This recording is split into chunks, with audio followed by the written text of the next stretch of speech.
What have you heard about the toxic waste problem in Ashland? Well, I've only heard what I read in papers they send out and committees formed. What have you read in the paper? Well, they say the situation's pretty bad.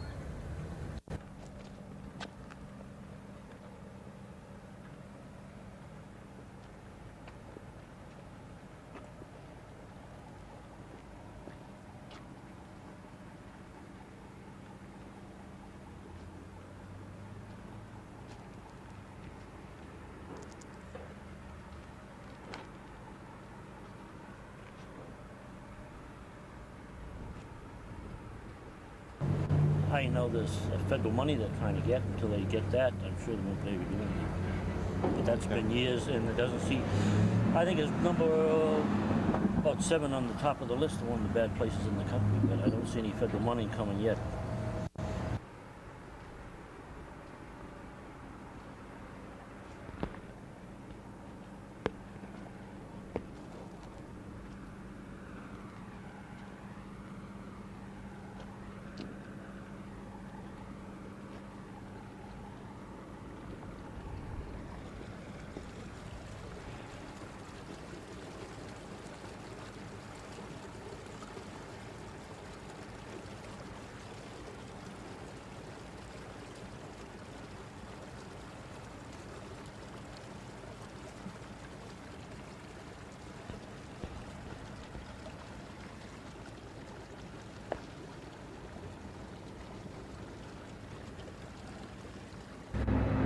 What have you heard about the toxic waste problem in Ashland?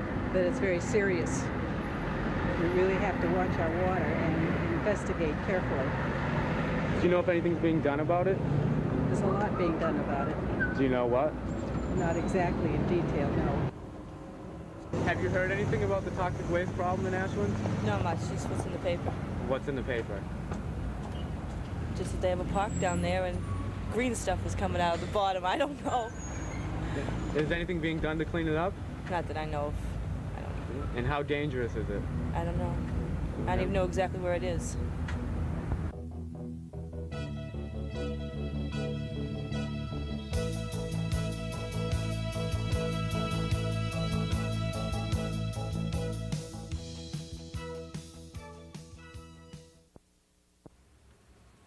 The site is approximately a 35-acre area off of Magunko Road, near the center of Ashland. The site was occupied by a succession of companies that were predominantly in the textile dye and manufacturing business. These companies generated large volumes of wastewaters and wastewater sludges. In some cases, they were discharged from the site via Chemical Brook, which runs along the railroad tracks, and ultimately discharged to the Sudbury River. Other wastes, such as organic wastes that may have been used to clean various parts of their equipment and such, were also disposed of on the site. A number of the wastes were also disposed of up on the hill area. The hill is a large disposal area with a variety of wastes there. Common construction debris, old automobiles, various off-spec chemical products, volumes of these wastewater treatment sludges. A whole assortment of materials were deposited up on the hill area. That's the area where the waste will remain. Other sites that have gotten wastes deposited there, either by overflows from various processes and flow from off of the hill historically, is a large wetland area on the eastern part of the site and also on the western part of the site. There are also scattered deposits from historical operations and the way the company used to operate throughout the lower industrial area.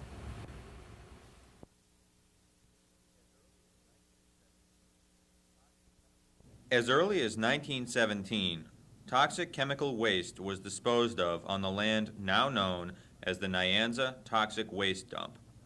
The 35-acre area was occupied by a succession of dye manufacturers, concluding with Nyanza Incorporated.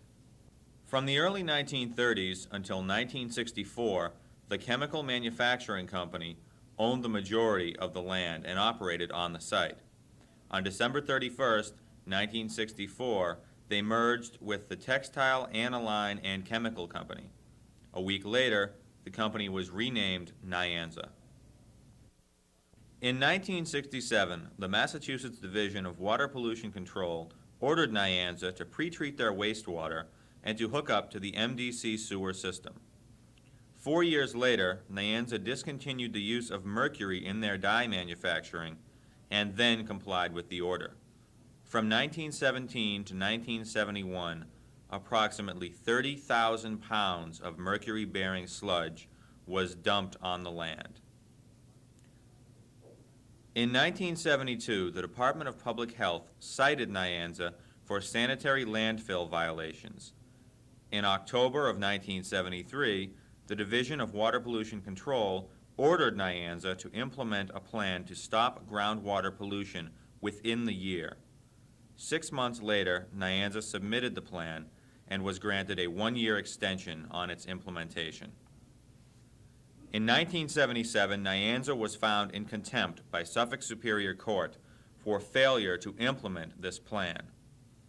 They were then ordered to sell a portion of the property for $50,000, that money to be used to implement the groundwater plan.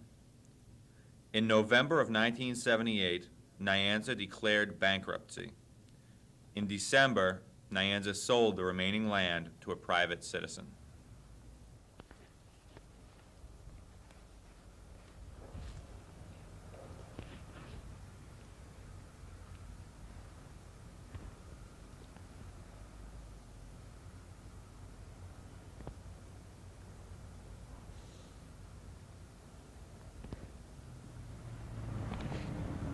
What have you heard about the toxic waste problem in Ashland? Well, the Nyanza dump is really quite close by here, and it's pretty bad.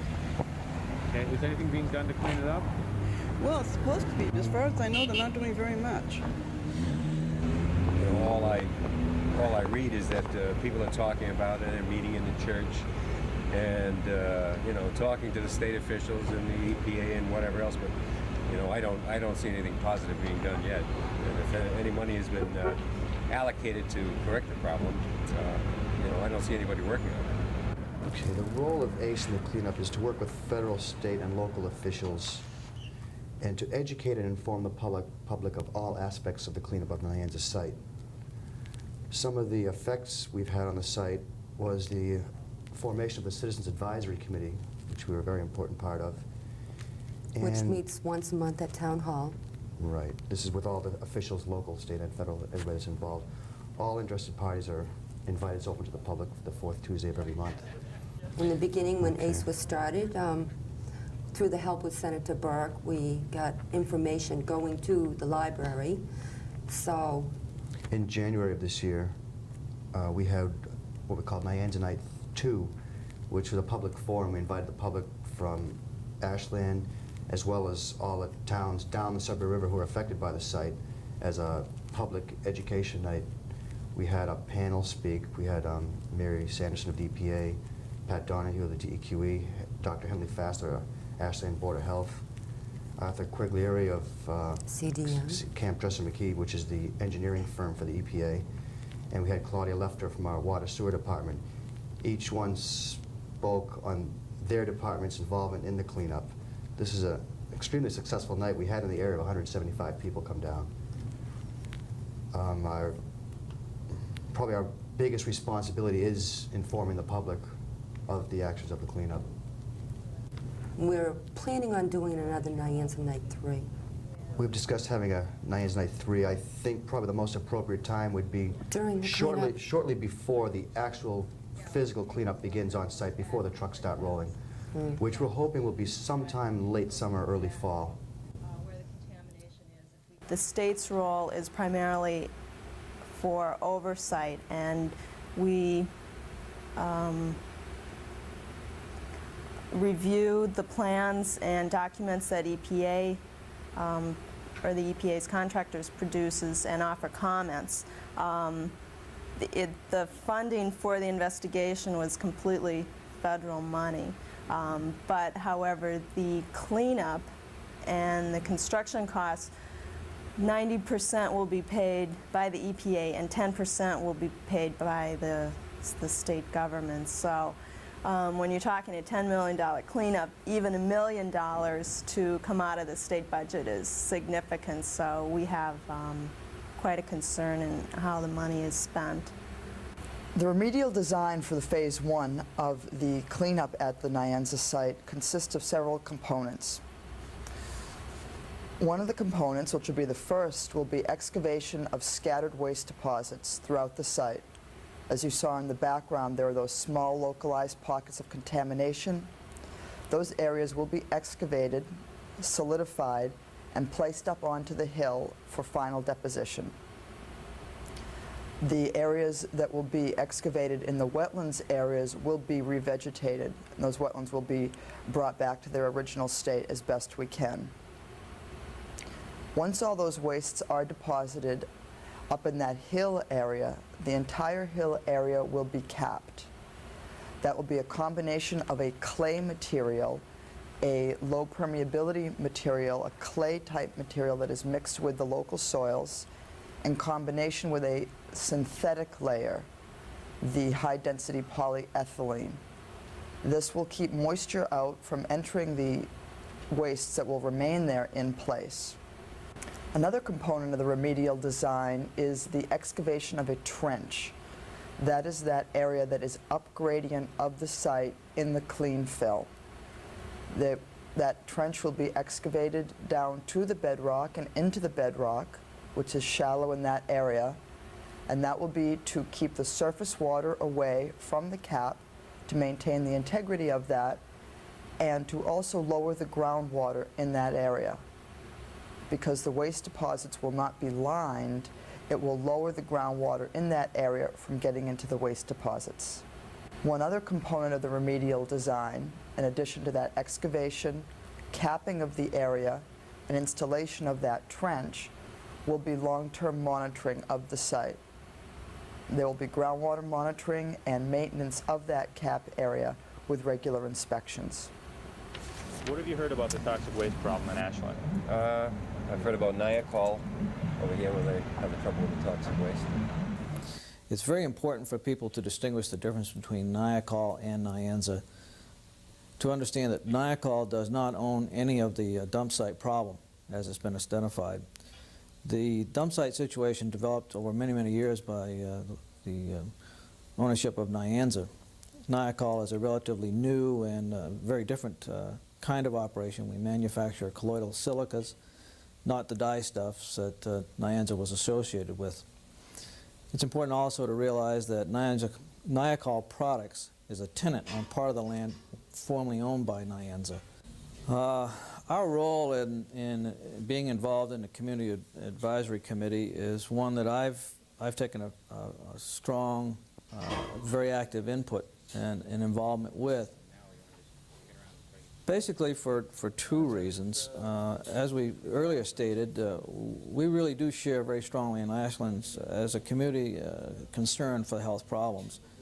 And being as close as we are to it, I feel that we have a lot of understanding, a lot of expertise that we can bring to helping the community and the people of the community understand what is here, what is the factual thing. Is there a real risk or is there not? Is there a direction that the EPA and the DEQ are going that might create a problem for us or might not? And our being active in that is to be aware, naturally, of what's happening and to also bring our awareness to the community. And I think it's important, too, to recognize that I also serve as the president of the Ashland Chamber of Commerce, which is an affiliate of the Metro West, and in that position I also represent the community. Any other comments? This is also focused on the Phase 1 of the study. Yep. Phase 1 and Phase 2. Okay. Investigation and clean containment of the Superfund site. Okay, that you do not draw upon. Yeah, Want to clarify? The containment component sort of implies Phase 1 is the source control containment measures. Phase 2 is looking at off-site groundwater, Okay. which may involve pump and treat or other methods of renovating the groundwater. And it also looks at the Sudbury River, which may be, dredging of sediments, leaving them in place, solidifying them, what have you. One for one, just So to me, containment implies the focus on the Phase 1 portion. Work at the Nyanza site has been cut into 2 phases. Phase 1 of the study is predominantly source control. It looks at the areas that we've been speaking of. It is predominantly the metal-bearing sludges. Mercury is the major contaminant involved. Phase 2 of the study looks at the off-site groundwater and the Sudbury River and sediments. The reason the site was cut into 2 phases is because the nature of the contaminants are very different. For one, metal-bearing sludges, the mercuries, the chromiums, antimony, and several other metals generally do not move. These materials tend to bind to soil and do not travel far from the area that they were deposited. Phase 2 of the study will look at the organics problem. Organics, traditionally the trichloroethylenes, the nitrobenzenes, are the type of wastes we see at this site. They tend to move with the groundwater. They do not bind to the soil and lend themselves to excavation and solidification and containment in one area. They tend to move with the groundwater. So due to the different nature of the wastes, the metal sludges that tend to stay in place and can be controlled as a source measure versus a organics problem which tends to move with the groundwater and lends itself to a groundwater treatment system. Those different types of problems had the agency divide the site into the 2 phases. Phase 1 is the work that is going on now in the remedial design, and Phase 2 is the work that will be initiated in April 1987 to get a more detailed look at the groundwater contamination and examine the options for cleanup. That second phase of the study will also look at the Sudbury River and the mercury-contaminated sediments that exist in the river. When the Nyanza site was ranked, I believe it was in 1981 or 82, the site came out very high on the list of sites. It's called the National Priorities List, the NPL list. The reason the site got ranked so highly was because when it looked at the population exposed, the entire Boston area was considered because of the Framingham reservoirs being emergency backup for the MDC water supply system for the greater Boston area. That is currently not the case, although the MDC, or presently the Mass Water Resources Authority, does carry the Framingham reservoir on their lists for emergency water supply backup. It is not currently used as such, and it may ultimately not be.